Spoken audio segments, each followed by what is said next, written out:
Welcome to the NHL Wraparound podcast featuring Neil Smith, President General Manager of the 1994 Stanley Cup champion New York Rangers, and longtime ESPN NHL veteran Vic Morren. Together, they share no-nonsense opinions on news and issues around the National Hockey League. Whether you're a casual or diehard fan, each episode of NHL Wraparound will leave you more informed. Now, here's your hosts, Neil and Vic.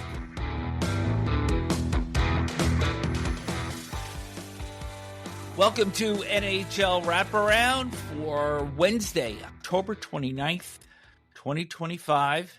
Vic Morren, Neil Smith, and we will be joined shortly by renowned addiction medicine physician and international speaker, Dr. Lipi Roy, to talk about the ever-increasing problem of gambling and addiction. But first, how did you fare Tuesday with the NHL 16-game slate, all 32 teams in action, wire to wire from 6 o'clock until about 1:30 a.m. Eastern? Well, I'm going to give a little plug here because I have DAZN and NHL TV. So I was able to watch 4 games at the same time. That wasn't enough because there was, at some points, there were 6 games going, I believe. So it was hard. You had to decide who did you want to see more. And you always seemed to prejudice towards either the place where you grew up or the team that you used to cheer for, or in my case, the team that I used to be the GM for. And you end up going to them more than you do to those teams that you have no relationship to. So it was a great night of hockey, though. My strategy, and I think at its peak, there were actually 9 games on at the same time. So you try to figure out a strategy, how to watch. And of course, it's easy at 6 o'clock because the games are just starting. And then when you get into that 7:30 to 9:30 window, that was the only time that I actually had ESPN's Frozen Frenzy up to be able to check on other games that I didn't have up. But I had 5 going at the same time. And once that 9th game goes final, then it becomes a piece of cake because you're just doing in reverse what you started with at the beginning of the night at 6 o'clock. So it was an interesting exercise. I made it all the way through the end of Montreal and Seattle, which turned out to be a pretty great game. And we're going to talk about that in a second. And then I saved the 3rd period of Sharks and Kings for this morning. So overall, like you said, it was a great night, but it's something that I don't want to do every week. No, for sure. In fact, tonight might be a little bit easier night for you. You only have 1 game to pick. Don't screw it up. Yes. Okay. 3-2 last night. 3 wins and 2 losses for Big Deal Neil. Everybody can check Neil's picks on our website, NHLWraparound.com, where those picks are part of the exclusive content on the website. So now let's get to 3 things you need to pay attention to. Number 1, Monday evening, Sidney Crosby, goal and 2 assists in a 6-3 win for the Penguins over the St. Louis Blues. And in that game, Crosby becomes just the 9th player in history to reach 1,700 points, 4th fastest behind some pretty good company, Wayne Gretzky, Mario Lemieux, and Marcel Dion. After the game against the Flyers on Tuesday, he now has 1,702 points.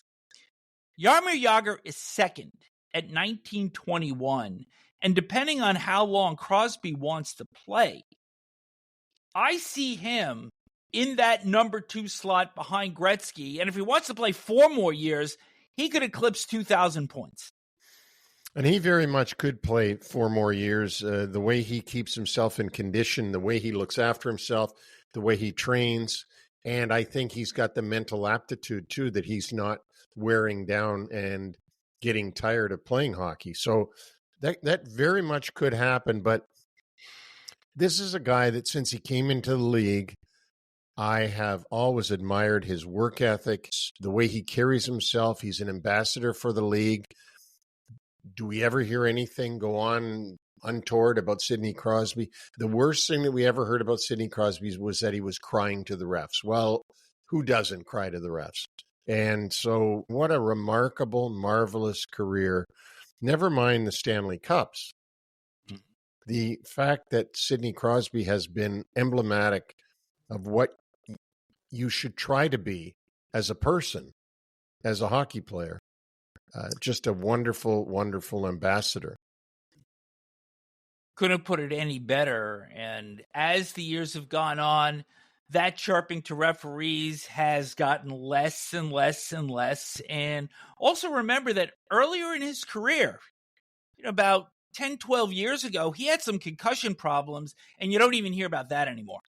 And I'll never forget that Brooks Orpik slap shot from the point after Sidney Crosby, I think, won the faceoff, that hit him directly in the teeth and jaw, really hurting him badly, breaking his jaw. This was a game against the Islanders, and it was a very ugly scene. But you know what? You never heard him crying about it. He just went and took some time, got healed up, and came right back. To give a little bit more scope to how long ago the first of those 1,700 points were, that came in 2005. First point in his first game. Got his first goal in his third game on October 8th. You know where I was that night? No idea. I saw his first goal in the delivery room. The night my second boy, Jake, was born, and Jake will be graduating with a psychology degree and a minor in sports coaching next fall. And Sidney Crosby has spanned that entire time. That's amazing. That really does put it in perspective. That's a great little bit of information there that puts everything in perspective. How long this marvelous career has been. 38 years old. Let's see how long he can go on. But on the other side of the age spectrum, we hit item number 2. The number 1 overall pick, 2023, finally appears to be finding a comfort zone in the Windy City. Connor Bedard, on Tuesday, his first NHL hat trick and an assist, 7-3 win over the Ottawa Senators. Bedard thus far, 10 games, 6 goals, 6 assists, 12 points, and a +4. This is after a combined plus-minus of -80 in his first 2 seasons. He's an upcoming RFA. The Blackhawks are 5-3-2 through the first 10. They're going to get a good test on an upcoming road trip to Winnipeg, Edmonton, Seattle, and Vancouver. But it finally appears that Bedard is in some happy space. And you know who deserves a lot of credit for this, even though I haven't been in the locker room and I haven't been at practice, but I can guarantee you that there's been an impact made by Jeff Blashill, the new head coach of the Chicago Blackhawks, somebody that we had on NHL Wraparound, somebody who has been very studious in his career as being a coach and embraced the challenge of the Chicago Blackhawks and their rebuilding and where they were. And while many of us looked on and said, why the hell would you take that job? He's embraced it and did embrace it right from the moment that he went in for the interview. So good on everybody. And I'm hoping that Jeff Blashill has a long career with the Blackhawks and that him and Bedard do great things together. If success is gauged in terms of 10-game blocks, Blackhawks check the boxes so far. They sure do. They have improved without any doubt. We'll get to it later, but there are a number of surprises in the positive way this season. There certainly are, and as mentioned, I want to see how they fare on this upcoming 4-game road trip. Item number 3, Cole Caulfield sets the Canadian franchise record with his 11th overtime goal. He already has 3 this season. In a 4-3 win Tuesday against the Seattle Kraken, this is a game that the Habs blew a 3-0 lead in the third period. Brandon Montour, 2 goals and an assist in his second game back since his brother's passing. So quite an evening in Seattle. Cole Caulfield is quite a player, quite a scorer, really an opportunist, and it fits in so well with that young crew that Montreal is grooming. And gosh, he seems like an elder statesman, and he's only been there, I think, 3 years. But he's a diminutive guy, but he can shoot the puck. He's an opportunist. He loves to score, and he's not afraid. And just a little tip to other coaches around the league.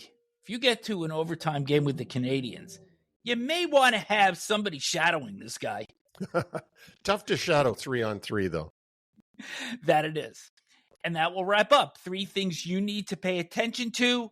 Now we turn to a more serious note as we open our discussion on gambling and addiction. On October 23rd, the NBA was rocked by betting scandals involving Portland Trail Blazers head coach Chauncey Billups, Miami Heat guard Terry Rozier, and former NBA player Damon Jones. They were arrested, and their cases included rigged poker games with connections to organized crime and insider betting schemes, which also led to Toronto Raptors forward Jonte Porter being permanently banned from the NBA. Unfortunately, betting scandals have been around for over a century, going back to the 1919 Black Sox scandal throwing the World Series, Pete Rose, even more recently, Cleveland Guardians pitchers Luis Ortiz and Emmanuel Clase have been on leave since the middle of the summer under suspicion of throwing intentional balls on first pitches of innings. In basketball, we've had the 1951 point shaving scandal by CCNY, NBA referee Tim Donaghy in 2007, betting on games that he officiated. In football, several players have been suspended in recent years for violating the NFL gambling policy. And even in hockey, as recent as 2 years ago, Ottawa Senators forward Shane Pinto was suspended for 41 games for having friends bet for him in the U.S. while he was in Canada, although Pinto claims he did not wager on NHL games. So with that, Neil, I think it just underscores that gambling and addiction has been a problem that continues to fester in society. And you're going to bring in our special guest today, renowned physician, to talk about this very topic. Yeah, and Vic, you know that this has always bothered me, the fact that the major leagues are all in bed with the casinos, and that it was only a matter of time before young people that play in pro sports were drawn into the gambling part. But knowing much more about this than I ever will know is our guest, and I'm proud to have Dr. Lipi Roy join us from New York, where she lives and works. She is an addiction medicine physician and international speaker. She's a national media medical commentator on MSNBC, NBC News, CNN, and News Nation. She's a Forbes contributor. She's the founder of Ceta Med, a health speaking company, and the host of the YouTube show Health, Humor, and Harmony, and Health, Hockey, and Leadership. And Dr. Roy, thank you so much for doing this. Vic and I were both really looking forward to this because this is a topic that bothers us, along with concussions and things like that. But gambling addiction is prevalent in society, and you're an expert on this. Well, Neil, thank you so much for having me on. You know, when we met at the Hockey and Mental Health Gala recently in New York City, I told you right from the get-go, I've been a diehard fan of hockey since I was 9 years old. I was born and raised in Toronto like you were. And, but yeah, in my later years, I studied medicine. I've been so lucky to be a physician and now specializing in addiction medicine. And I can tell you, addiction, like heart disease, can affect absolutely anybody. It's not a moral failing, but certainly in hockey, a sport I love, we're seeing sports betting on the rise in all sports leagues, pro sports leagues, and hockey's not any different. And there's clearly health consequences as a result of gambling. Sports betting is a form of gambling. And yeah, it can be a really serious and problematic issue. Is the addiction to gambling, aside from the other addictions one could have to drugs, alcohol, on and on and on, but the gambling addiction, which isn't something that is you take as something and ingest it, this is something that your brain gets addicted to. Is it the adrenaline that you get from the fact of gambling? What is the actual thing that goes on in the brain without going too deep into it? But what happens in the brain that gets you addicted? So first of all, I'm glad you brought up that B word, the brain. The human brain is the most complex machine known to humankind. That's how I kind of explain it to my patients and the public when I go do speaking. And I think when most people think of addiction, they think of drugs, they think of alcohol, cocaine, heroin. And that's true. Those are called substance use disorders or drug alcohol addictions. But there's another type of category of addiction known as behavioral addictions. So those could be like gambling, addiction to gambling, gaming, pornography, work, social media, devices, food. So these are all behaviors, but it still falls under the big umbrella or diagnosis known as addiction. And really, the way I like to explain addiction is that it's any type of substance use or behavior that causes compulsive consumption or use to the effect that it adversely impairs your day-to-day function. So I sometimes joke about, I'm addicted to chocolate, I'm addicted to dessert, but I'm not really addicted because I'm not consuming chocolate cake or tiramisu to the point that I'm unable to go to work, pay my bills, have good friendships and relationships. You know what I'm saying? So addiction is some type of behavior where it's really adversely or harming your day-to-day behaviors and functions. And gambling, I just want to be clear, gambling is something that most U.S. Canadian adults do, and that has no harm because they do it in a way that they enjoy and they move on, right? Similar with like even alcohol. Most people who drink a glass of wine or have a beer, they do so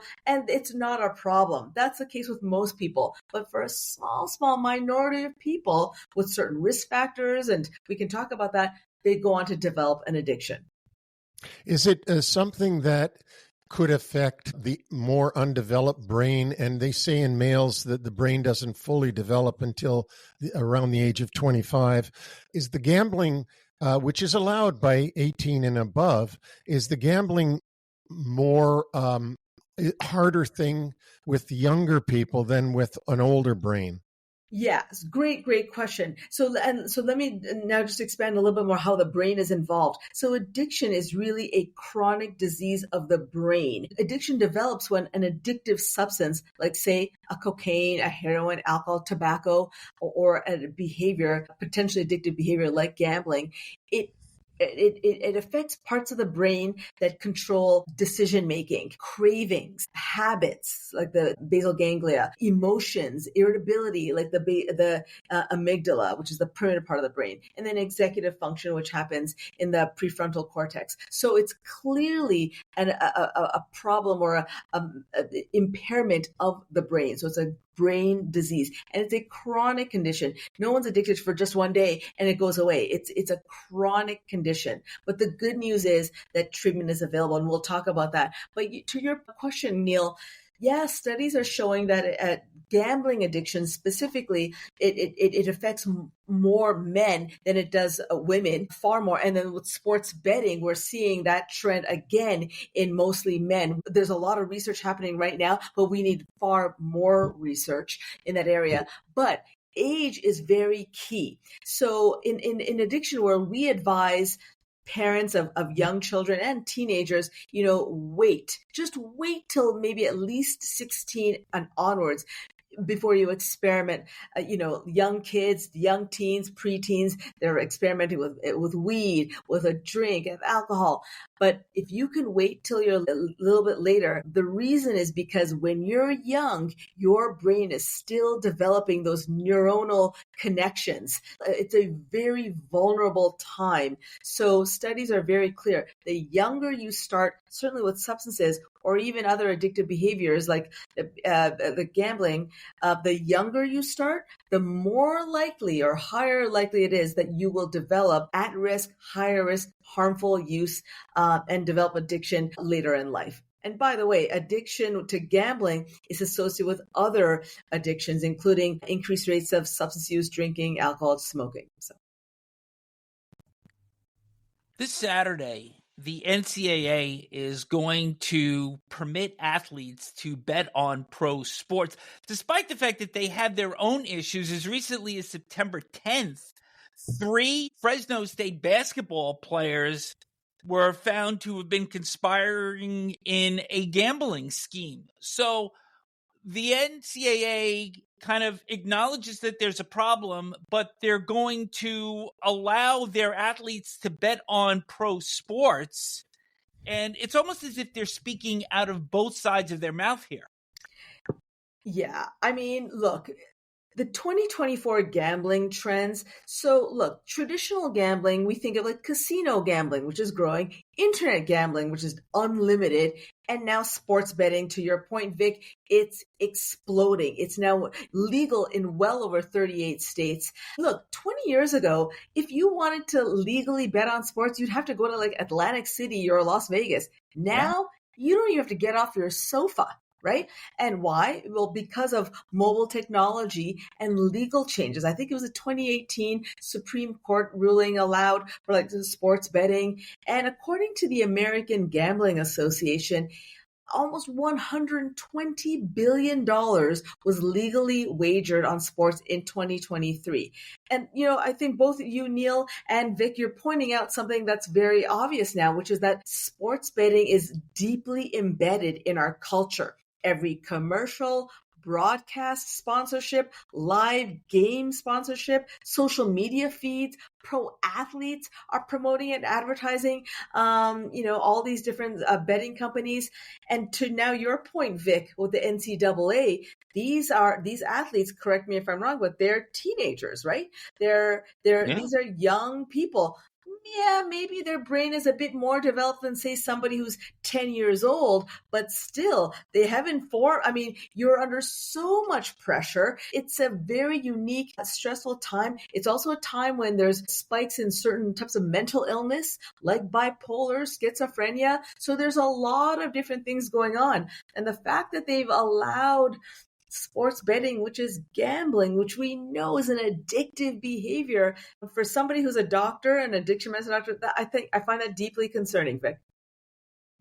Well, this fast forwards me to the next question, because if you're going to permit athletes to bet on pro sports while they are in college, and then a percentage of these players are going to become pros, and there's no way that given addiction, they're going to be able to turn this switch off, and this could become even a bigger problem for sports leagues. Do you agree with that? So, I mean, look, I don't want to, on one hand, I don't want to alarm people, right? So to our earlier point, most adults in the U.S. have gambled without any problem. So I don't want to over-pathologize an enjoyable activity.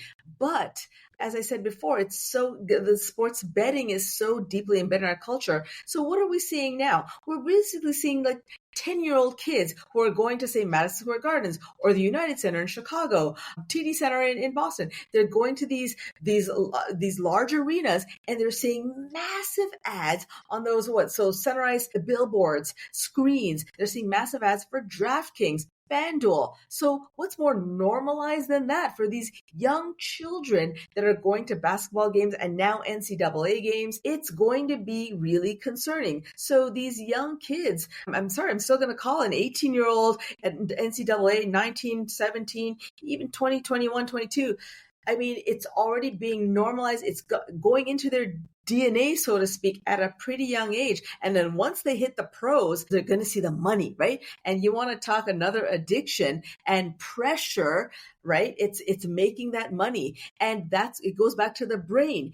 Gambling, there's something about gambling that triggers that dopamine release. Just like some of my patients, that first hit of heroin or that first drink, tobacco, these are addictive substances and behaviors that release dopamine, the pleasure neurotransmitter in the brain. And once you get that hit of that dopamine, your brain wants more and more and more. So again, not to pathologize it, most people who are involved in sports betting, gambling, including my own friends and family, it's not a problem until it becomes one. So that's why if these pro sports and NCAA, if they're going to introduce and allow this clearly addictive behavior, then they need to have other measures in place to make sure it doesn't become problematic. They need to be able to identify what's at-risk behavior. Do they know the signs and symptoms? Like, let's get ahead of it before it becomes a major problem. And when it does, because it will for some people, do we have the tools in place to make sure people are receiving evidence-based treatment and care? You were talking before about how easy it is for somebody just to place a bet from their sofa, when in prior years you used to have to go to a casino to actually bet.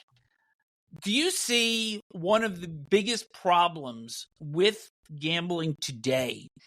These prop bets where obviously you're seeing fixes. You saw think of a case in the NBA last year, a player pulled himself out of a game after about 2 minutes of play, saying that he was sick or he was injured, and a bunch of his buddies had bet the under, and of course that was flagged and the bets were nullified.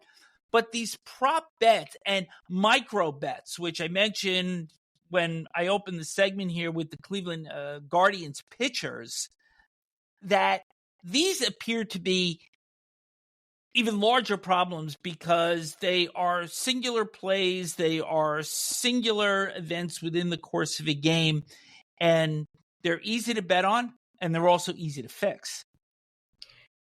The ease of this is what's really concerning. So let me again make the analogy, because I think more people will be able to relate to substances like drugs and alcohol. There's the supply side, right? Parents get concerned, but the public gets concerned. Elected officials get concerned when there's too much of the drugs in the community. Well, the analogy applies very much with gambling and sports betting, right? When you make something so accessible, and by the way, devices, social media devices, also an addiction. So can you now imagine we're really amplifying addictions, right? Or behaviors that can become potential addictions. People are already addicted to their devices. And now add to that, we're going to use this one addictive tool to attain another potential addictive tool, which is gambling. And you don't have to get up. And can I also then share, we have studies showing that people who have a gambling addiction or who have problematic gambling also have other health problems, including poor diet, heart disease. The American Heart Association did a study where over 3 years, they looked at over 10,000 people aged over 50 who had problematic gambling or straight up gambling disorder. And over 50% of them had arteriosclerosis. In other words, they had plaques in their blood vessels leading to their heart, their arteries. And over 50% developed heart disease. And granted, that's people over 50, but we need to do a lot more of these studies looking at younger people, looking at young men. So, and then that's just the physical problems: bad diet, bad exercise, heart disease, stress, which leads to hypertension and all these other problems. Those are the physical health problems. And then there's the mental health problems. Increased risk. We've known this for a while. People with gambling disorder, gambling addiction, have higher rates of depression, anxiety, and suicidality. A Swedish study showed that people with a gambling addiction have 15 times the rate of suicide as that of compared to the general population. And think about it. I want people to paint this picture. When you're gambling, and by the way, people who gamble and have a gambling problem don't talk about it, right? They don't talk to their wives and their sisters and parents about it and their colleagues. They're gambling kind of quietly, silently. And when you've discovered, when things just blow out of proportion, the next thing you know, you've gambled off your grandmother's jewelry, your best suits, your mortgage, and then you have to tell your spouse or your siblings, your parents, that we've lost everything. That profound shame and guilt You're depressed, you're stressed, you're probably drinking. These things, they don't happen in a silo. So can you imagine? So it's not a far leap to then see that you're so depressed that you then also then become suicidal. I see this becoming a major problem.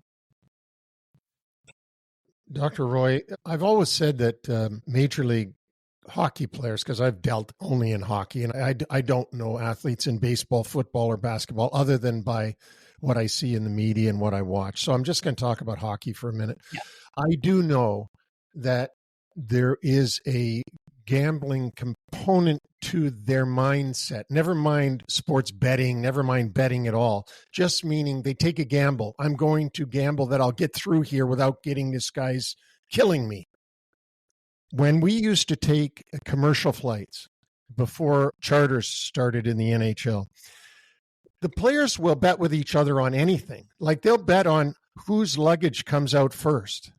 Whoever's bag came out first won the pot. So each player threw in $10, and if your bag came out first, you got the pot.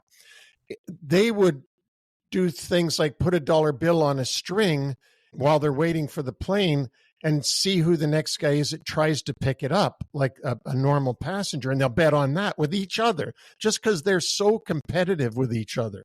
And so I've always said to people that when you look at a hockey player who's been competitive his entire life, from the time he was a little boy to right now, and there's all kinds of trophies in life. There's not just the Stanley Cup. There's also the trophy of the car, the Lamborghini, whatever, the biggest, fastest, nicest car, the biggest house, the nicest stereo system. And it goes right into relationships too. And it goes into trophy wives. And we've heard that term before. And do you really think that, this isn't a question to you, I'm just saying it, do you really think this guy is going to stop his competitiveness because you met him and all of a sudden he will stop and there will be no more of him challenging to get the next best whatever?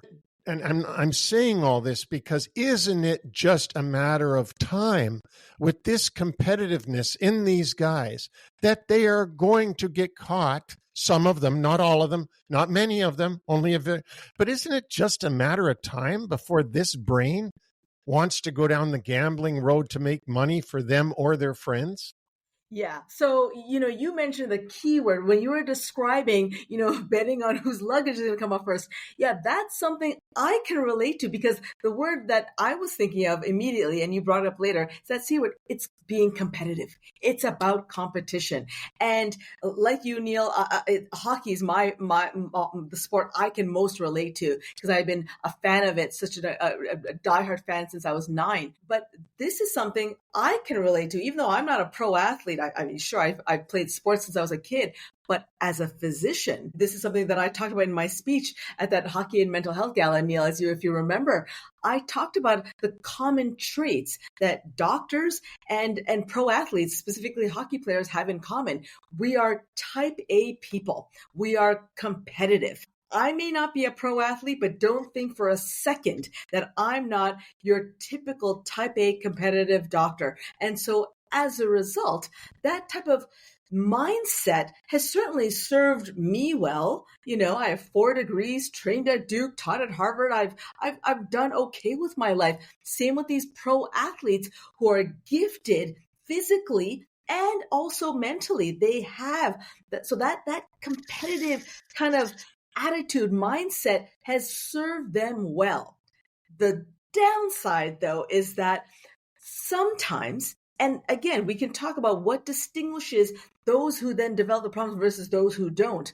But that competitive streak, that sense of accomplishment, that dopamine high, that euphoria that we get, when it's not in check, it can become problematic. So yes, Neil, to your point, yes, of course, these hockey players that are built to be competitive and to win and to get that next award, for the most part, it's that behavior that drives them to achieve and to succeed, for the most part, is a good thing until it's not. And by the way, addiction or addictive behaviors, including substance use, can happen to anybody. To my earlier point, it is not a moral failing or a moral weakness. It can happen to you, Neil, you, Vic, and it can happen to me. Yes, me, Dr. Lipi Roy. My patients have law degrees, PhDs. They are Indian, Chinese, white, Bulgarian. They are from all walks of life. Just like heart disease, lupus, cancer can affect anybody, addiction can affect anybody. And typically what studies show is that it's often some type of trauma, stress that can increase one's risk, grief, loss. These are behaviors, life experiences, that are so common and universal, but under the right circumstances, when it's repeated, trauma happens at a young age, when there's no support, treatment, medications, therapy, whatever, support to help people, when the trauma is ongoing, genetics, these are all risk factors that can predict why some people can develop an addiction and others don't. Again, to be clear, addiction can happen to anyone at any time, but studies show that what certain risk factors are that can lead to that behaviors. That's why I think it's so important for hockey players to have that good sense of community. And when they see problematic behaviors either in themselves or in, say, their teammates, their friends, their coaches, their colleagues, they need to talk about it. And that's why I'm glad we are talking about it in this podcast, Neil, because again, to me as a doctor and as a hockey fan, I care deeply about people in general, my patients, my family members, but I care deeply about hockey and hockey players. And so that's why I'm glad we're having this conversation, so we can reduce the stigma that's associated with all types of addiction, including gambling. I think you've just answered part of what my next question was. So I'm going to switch it a little bit and say, Dr. Roy, is there any chance, do you see any chance that we can get the genie back in the bottle with sports and with particularly the NHL? Because that's what our show is about. It's about hockey. But is there any chance we can get this genie back in the bottle?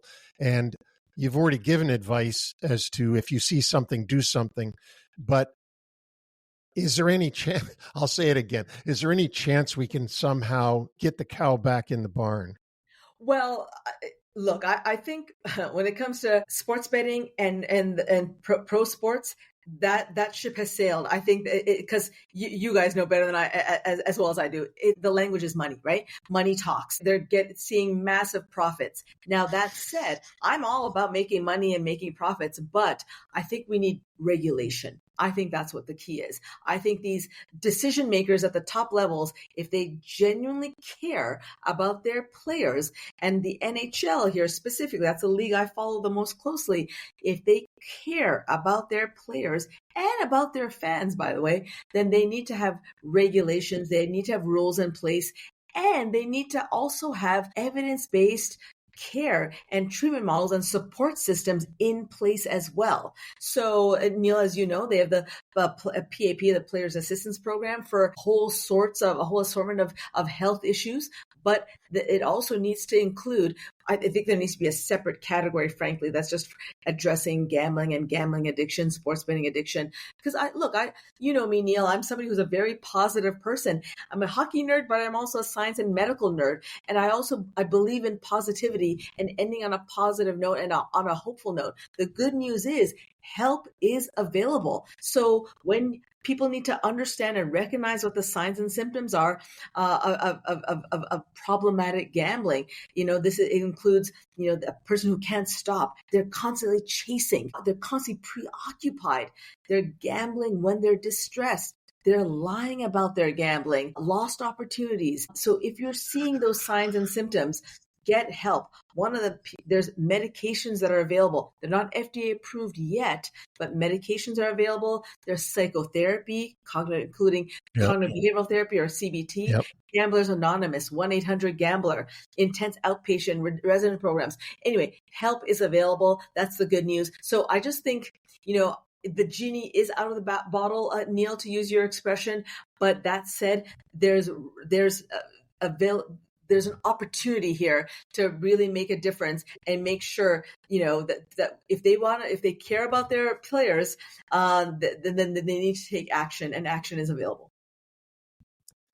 Dr. Roy, where can people follow you or contact you should they be in need of help?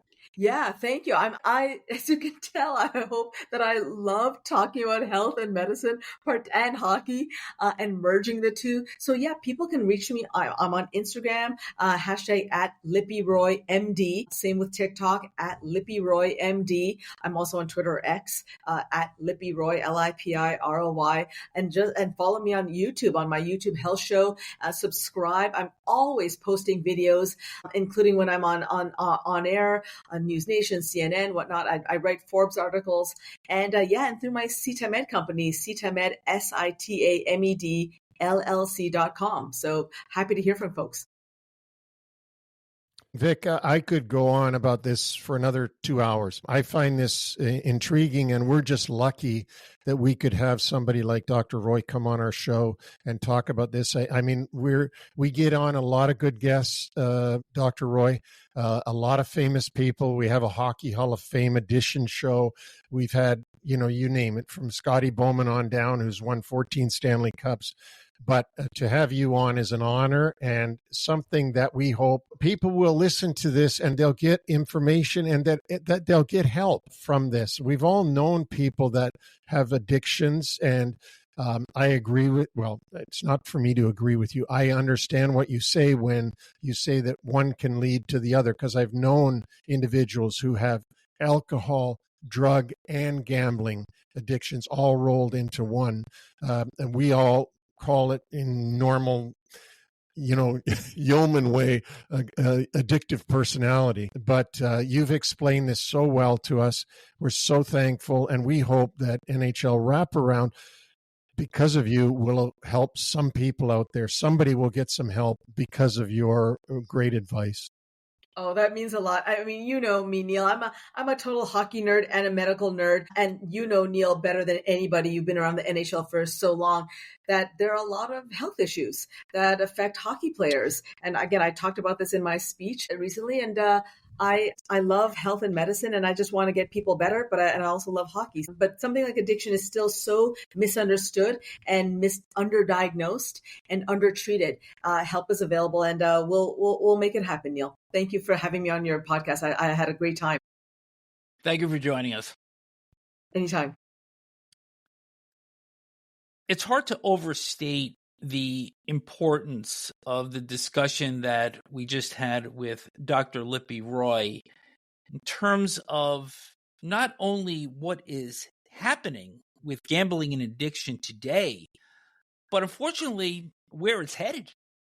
And it's not headed to a good place, but she did give us some outlines of things that we can do as a society, where it's headed. And if we could never get the genie back in the bottle, so to speak, in other words, if the leagues continue to allow sports betting and participate in sports betting as the leagues do, then all we can do is be on guard for those around us to look for the signs that somebody's developing a problem. An extraordinary guest, and at some point, you and I are going to do a show on head trauma, and we're going to welcome Dr. Roy back again. For sure. While we're on medical topics, let's hit the injury update. The St. Louis Blues that are 0-4-1 in their last 5, they are last in the Central Division, and they are expected to be without forward Jake Neighbors for the next 5 weeks with a right leg injury suffered Saturday at Detroit. Forward Robert Thomas remains day-to-day with an upper body injury suffered in that same game. He missed Monday's loss against Pittsburgh and is doubtful for Thursday's game against Vancouver. For the New Jersey Devils, they will be without Brett Pesce for a spell. Suffered an upper body injury in Sunday's overtime win against Colorado. And Cody Glass is on IR with a lower body injury. Juho Lammikko was activated off IR and made his Devils debut against Colorado on Tuesday. For the Vancouver Canucks, forward Connor Garland, one of their real bright spots, not only this year, but last year as well, in a disappointing season for Vancouver, left the game against the New York Rangers Tuesday after being hit by Sam Carrick late in the first period. It was a clean hit, but of course, the way things are in the NHL now, Carrick had to answer to that hit being engaged by Marcus Pettersson. Garland played in the second, but not in the third. And this is the kind of injury that the Canucks cannot afford. He is certainly coming on. He's a diminutive guy. And if you remember, none other than Connor McDavid was suspended last year for cross-checking him in the head. That's how much he can get under your skin. Garland signed an extension effective next season, and if he is lost for any stretch of time, that is going to be a severe blow to the Canucks, who also played that game against the Rangers without captain defenseman Quinn Hughes. All right, let's turn to some other news here. 2 milestones that did not occur on Tuesday. Alex Ovechkin failed in his quest for 900 in the 1-0 loss in Dallas. John Tavares did not get his 500th goal in the Leafs' 4-3 win against Calgary. Tavares will get the first shot at his milestone Wednesday at Columbus. And Ovechkin's next opportunity is going to be Friday at home against the New York Islanders. Is it possible Ilya Sorokin could be victimized again because he gave up number 895? Well, it's possible because David Riddick is playing tomorrow night in Carolina. Stay tuned on that one. In the first game of the night Tuesday between the Flyers and Penguins, very interesting, exciting game. 2 disallowed goals in overtime. One coming as a result of an illegal substitution on a delayed penalty, which nullified goal scored by Evgeny Malkin. Tyson Foerster also had a goal waved off by an offside. But you wanted to talk about that illegal substitution play, so go ahead. Well, they were confused on the broadcast of why isn't this called too many men on the ice? And even when they went to Dave Jackson and asked him that, he said, I'm not familiar with the history of how this came in. Well, I can tell you why it's not called too many men on the ice, because the player that jumps on too early for the goalie coming off is not involved in the play. If that player jumped onto the ice and got involved in the play, like too many men on the ice call, then it would have been the call. But you never see a too many men on the ice call if the player substitutes for another player too early and isn't involved in the play. Then nobody ever whistles that down. So that's why it's not called too many men on the ice. It's just called illegal substitution because you jumped on when the goalie wasn't within 10 feet or whatever the rule is of the bench. And the play, generally speaking, is 60 to 90 feet up at the other end of the ice, hence your point that it doesn't affect the play. There's something else interesting in this game, which ended in a 3-2 Flyers shootout victory. Neither Sidney Crosby nor Trevor Zegras, and Zegras, as we had mentioned in Short Shifts on Monday, the top shootout player in NHL history among players that have taken at least 20 attempts, they both got misconduct penalties at the end of the overtime period. Thus, they were ineligible for the shootout. However, Evgeny Malkin, who was in the penalty box at the time, was eligible for the shootout. So, question I have for you here. If a penalty carries beyond the end of the overtime period, this, of course, in regular season only, should they be eligible for the shootout? Well, they are eligible. The only way that you're not eligible is if you have either, I think it's a fighting major, a major penalty, or a misconduct. But 2-minute penalties, you can still participate in the shootout. Right. But my question to you is, if a penalty extends beyond the end, should they be not allowed to participate in the shootout? Well, Vic, here's the problem.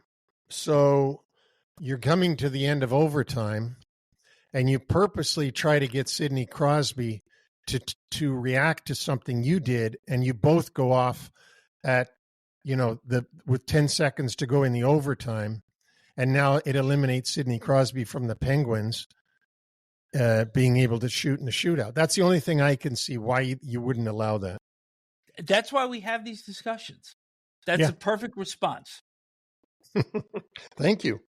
You know how when we mention teams are doing really well and then things go in the opposite direction? Yep. We ended 2 long winning streaks on Tuesday. The Devils' 8-game winning streak ended in Colorado by an 8-4 score. This was Jacob Markstrom's first game since October the 13th, and he is in for all 8 goals against.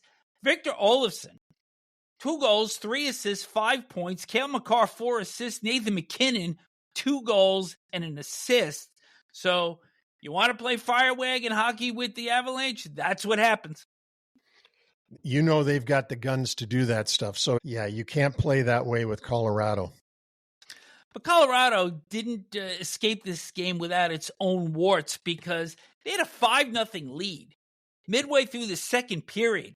And the Devils popped in 4 goals in 4 minutes and 4 seconds before the Avs were able to draw off in the end. So as much as we want to talk about the explosive power of Colorado, I had mentioned on Monday, I still see problems with the way this team defends. And that is not going to be something that is going to serve them well when we get to next spring if this isn't addressed. No, they better address that. You're absolutely right. The Utah Mammoth's 7-game winning streak ended 6-3 in Edmonton. Connor McDavid with 2 goals in that one. And another game I want to hit on. Carolina Hurricanes falling to the Vegas Golden Knights 6-3. Jack Eichel, 2 goals and an assist, including the game winner with 4:59 left in regulation.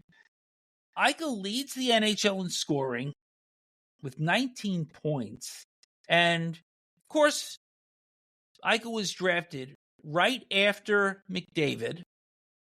And you look at the magnificent numbers that McDavid has put up during the course of his career. Eichel has not come close to that, hasn't ever had a 100-point season. But he has won a Stanley Cup. Even though McDavid has been to the finals twice, Eichel has gotten the Holy Grail. And he certainly seems to be a much happier athlete when you see him on the ice than McDavid is in Edmonton.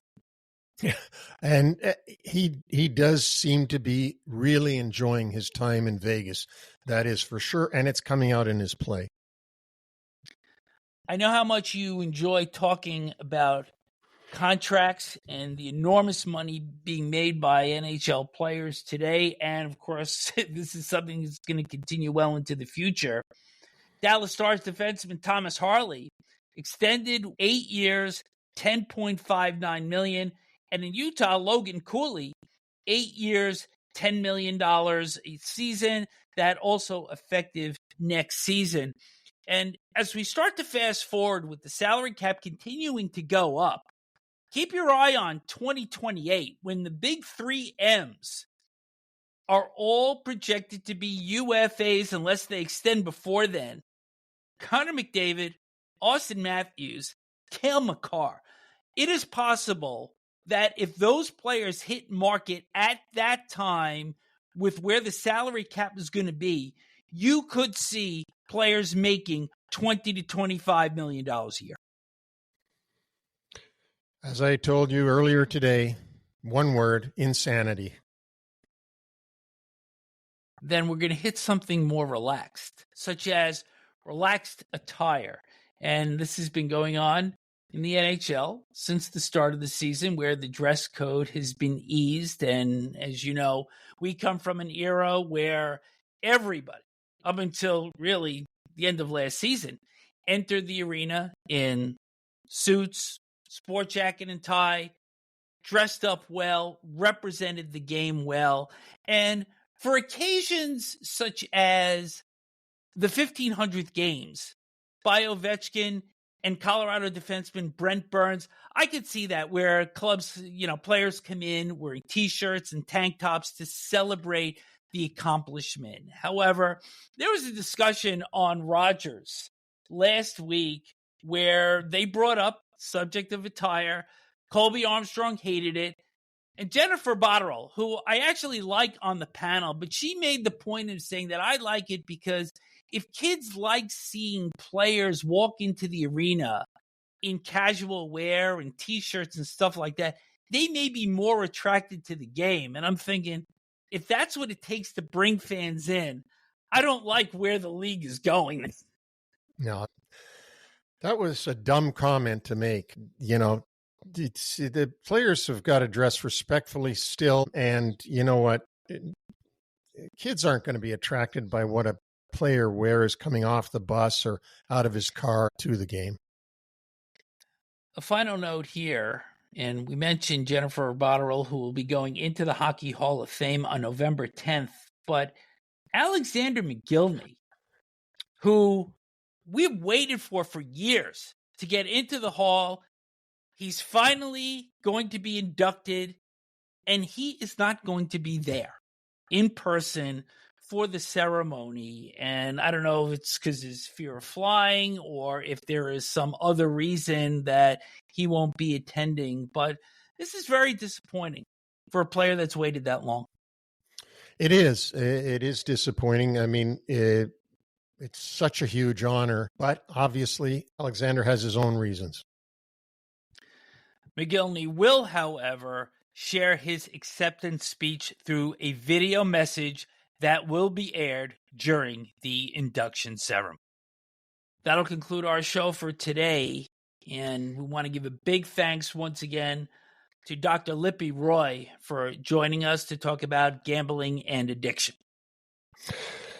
Really, really one of our top guests that we've ever had. But we also want to thank our listeners for tuning in, for subscribing, for telling your friends. You can reach us individually, Neil at NHLWraparound.com, or, of course, my partner, Vic at NHLWraparound.com. We're on all podcast platforms, including Apple Podcasts, Amazon, iHeartRadio, Spotify, and, of course, YouTube. And don't forget our revamped website, NHLWraparound.com, where our complete history of podcasts can be found, going all the way back to January of 2024. And we also have exclusive content, including New York Centric, written by Patrick Hoffman, Neil's Nuggets, and Smith's Picks. And we usually don't tip people off, but since there's only one game on Wednesday evening, would you like to tell people who you're picking? The one game on Wednesday evening is the Toronto Maple Leafs at the Columbus Blue Jackets. Both of them played yesterday. They're both, quote unquote, coming into the game tired. So I'm going to go with the Toronto Maple Leafs on the road in Columbus, winning tonight. There you have it. We're going to be back with you on Friday with short shifts. So until then, take care and thanks for tuning in today.